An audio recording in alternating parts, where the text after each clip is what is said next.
pwede. Kung may pinagdadaanan siya, bakit kailangan niya magdako? Pwede naman niyang sabihin o i-ask yung pinagnakawan nila kung pwede makahingi ng tulong. Pinag-isipan niya agad ng masama yung kapwa-tao niya na sabi mo parang sasaktan ka ng tao na yun. Eh kung may aral ka naman, iintindihin mo kung bakit hindi naman nagawa yun.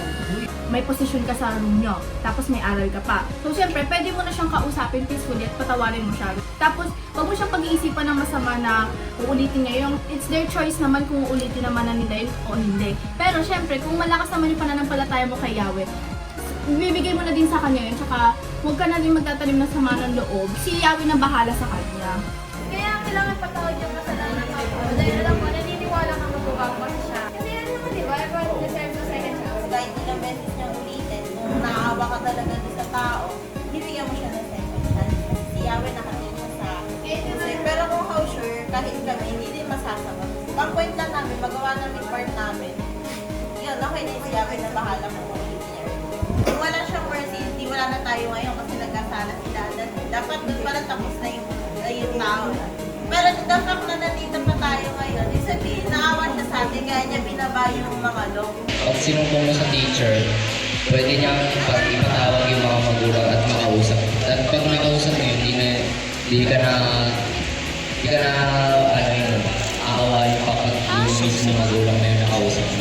Kung paano niya namin magpatawad, di ba kailangan na napapatawarin din natin ang kapwa natin? Baka gawin pa rin yung mali na ginagawa niya.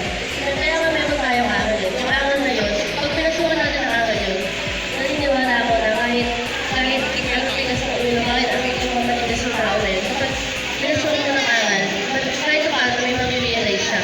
Kahit paano pwedeng, hindi man agad-agad, pero yun din, lalawin yung puso niya.